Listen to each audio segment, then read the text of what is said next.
एक जमाना वो भी था जब बाला साहब ठाकरे हिंदी फिल्मों के संजीदा कलाकार यूसुफ खान यानी कि दिलीप कुमार को अपने बंगले मातोश्री बुलाकर उनकी पसंदीदा बिरयानी बनवाने और खिलाने का उन्हें बहुत शौक हुआ करता था।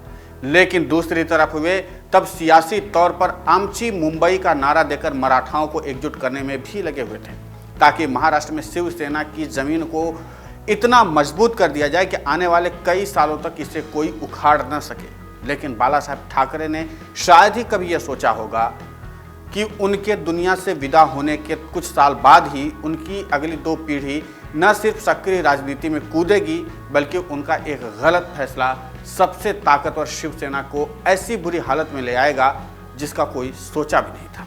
दरअसल सत्ता से दूर रहकर के भी बाला साहब ठाकरे एकदम ताकतवर थे।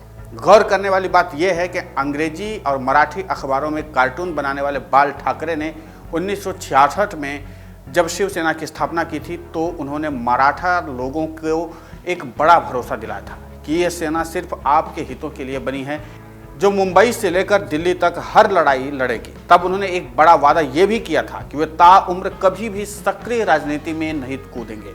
इस वादे को उन्होंने अपने आखिरी सांस तक निभाया भी, क्योंकि वे जानते थे कि राज्य का मुख्यमंत्री या फिर केंद्र सरकार में मंत्री बनने से भी ज़्यादा ताकतवर है कि ऐसी सरकारों को चलाने का रिमोट कंट्रोल ही अपने पास हो, अपने हाथ में क्यों हो। और इसीलिए उन्होंने ये काम किया। ऐसा हुआ भी। केंद्र में भले ही कांग्रेस के नेतृत्व वाली यूपीए सरकार रही हो या फिर बीजेपी की अगुवाई वाली एनडीए सरकार रही हो, उनकी किसी भी बात को ठुकराने से पहले मंत्रियों, मुख्यमंत्रियों और प्रधानमंत्रियों को 10 बार सोचना पड़ता था। लेकिन कौन जानता था कि उद्धव ठाकरे जो उनके बेटे हैं, अपने पिता की तरह रिमोट कंट्रोल को अपने हाथ में रखने की बजाय सत्ता पाने वाली सियासत की ऐसी कठपुतली बन जाएंगे कि घर से ही ऐसी बगावत होगी, उन्हें अर्श से फर्श पर लाने में कुछ मिनट ही लगाएगी। अब इसे अहंकार कहो या फिर राजनीतिक अनुभवहीनता, लेकिन सच तो ये है कि वे कांग्रेस और एनसीपी के साथ गठबंधन करने से पहले अपने उन विधायकों को विश्वास में नहीं ले पाए थे जो बाल ठाकरे की एक आवाज़ पर अपना सब कुछ न्यौछावर करने के लिए तैयार रहते थे। उसमें भी तब मराठी मानुस और हिंदुत्व का मुद्दा सबसे ज़्यादा अहम हुआ करता था। हर समय ये रहा है। लेकिन उद्धव ठाकरे ने महाराष्ट्र की सत्ता पाने के लिए ऐसा बेमिसाल गठजोड़ करने से पहले एक बार भी अपने पिता के उस सबसे चर्चित इंटरव्यू को रिप्ले करके देखा और सुना होता तो शायद वो इतनी बड़ी गलती करने से पहले 100 बार सोचते और उनसे सलाह लेते, जो उनके पिता के कई सालों तक उनकी आँख, नाक, कान बने रहे और बने हुए हैं, भूमिका भी निभाते रहे। एकदम बाला साहब ठाकरे के आँख, नाक, कान हुआ करते थे। अपनी मृत्यु से कुछ साल पहले बाला साहब ठाकरे ने एक न्यूज़ चैनल को दिए इंटरव्यू में कहा था कि मैं सिर्फ हिंदू ही नहीं हूँ, लेकिन एक पागलपन की पराकाष्ठा तक पहुँचने वाला हिंदू हूँ जो अपना हिंदुत्व मरते दम तक नहीं छोड़ सकता। तब उनसे एक सवाल ये भी पूछा गया था कि आप तो सक्रिय राजनीति में आए नहीं, लेकिन आपके जाने के बाद क्या उद्धव आएंगे? इसके जवाब में उन्होंने कहा था, नहीं, मैं नहीं जानता कि मेरे बाद क्या होगा, लेकिन इतना विश्वास है कि मातोश्री का कोई भी सदस्य हिंदुत्व की पताका लहराने में भी कभी कमजोर नहीं होगा। हिंदुत्व से समझौता ही उद्धव ठाकरे को सबसे ज़्यादा भारी पड़ा। दरअसल उद्धव ने हिंदुत्व से समझौता करके अपनी विरासत की वही सबसे बड़ी गलती कर दी, जिसके चलते न सिर्फ उन्हें सत्ता से बेदखल होना पड़ा, बल्कि अब तो उन्हें राज्य के विधान परिषद में विपक्ष का नेता अपनी पार्टी की गुट से बनवाने के लिए पापड़ बेलने पड़ रहे हैं।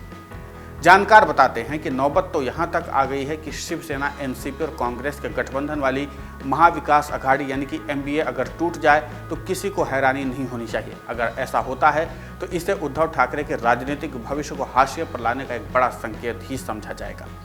दरअसल राजनीति में ऐसा पहली बार देखने को मिल रहा है कि गठबंधन में शामिल तीनों ही पार्टियों ने विधान परिषद में नेता प्रतिपक्ष का पद हथियाने के लिए अपना दावा ठोक दिया। चूंकि परिषद में शिवसेना के 12 सदस्य हैं, इसके अलावा उनका दावा करना तो समझ में आता है, लेकिन कांग्रेस और एनसीपी अपने 10-10 सदस्य होने के नाते मैदान में कूद गई हैं कि यह पद उन्हें मिलना चाहिए।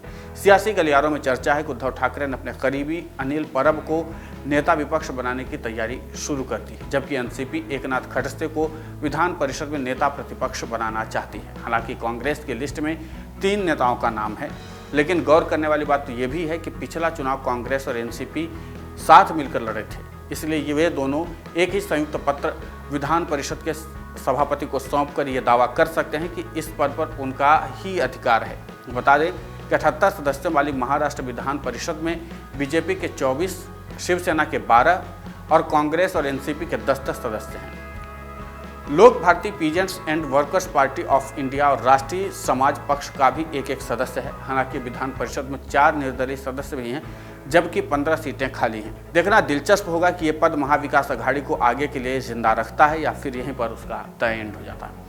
कुल मिलाकर के इस घटना को बताने का उद्देश्य मेरा ये था कि उद्धव ठाकरे ने कितनी बड़ी गलती कर दी अपने सियासी समीकरण में, और उसी सियासी समीकरण का नतीजा ये हुआ कि आज उनका राजनीतिक अस्तित्व खतरे में आ गया है। और यही नतीजा है कि आज जो शिवसेना के क्षत्रप कहे जाते थे वो अपनी शिवसेना को बचाने के लिए संघर्ष कर रहे हैं। यानी उद्धव ठाकरे को राजनीतिक समझ थी या नहीं थी, ये वक्त तय करेगा। लेकिन एक चीज़ तो साफ हो गया कि यहाँ से शिवसेना के अस्तित्व पर खतरा आ गया। जिस शिवसेना की तूती पूरे महाराष्ट्र की राजनीति में बोला करती थी, महाराष्ट्र की राजनीति में दखल देने से पहले कहते थे कि लोग और नेता पास मांगा करते थे शिवसेना से। केंद्र में किसी की सत्ता रही हो, राज्य में किसी की सत्ता रही, कोई भी मुख्यमंत्री रहा हो, लेकिन वहाँ का दूसरा मुख्यमंत्री जो एक छत्र राज करता था उसका नाम था बाला साहब ठाकरे। अब उसी बाला साहब ठाकरे के बेटे उद्धव ठाकरे आज राजनीतिक संकट के बीच सबसे बेबस, लाचार और कमज़ोर नजर आ रहे हैं। महाराष्ट्र की राजनीति किशोर करवट लेगी, ये आने वाला वक्त बताएगा। लेकिन इस कहानी से आप क्या समझते हैं, अपनी राय हमें जरूर दीजिए। नमस्कार। डाउनलोड करें अमर उजाला ऐप और पाएं खबरें लगातार। अगर आप ये वीडियो YouTube पर देख रहे हैं तो हमारे चैनल को सब्सक्राइब करें और बेल आइकन को दबाना ना भूलें। अगर आप Facebook पर ये वीडियो देख रहे हैं तो हमारे पेज को लाइक करें।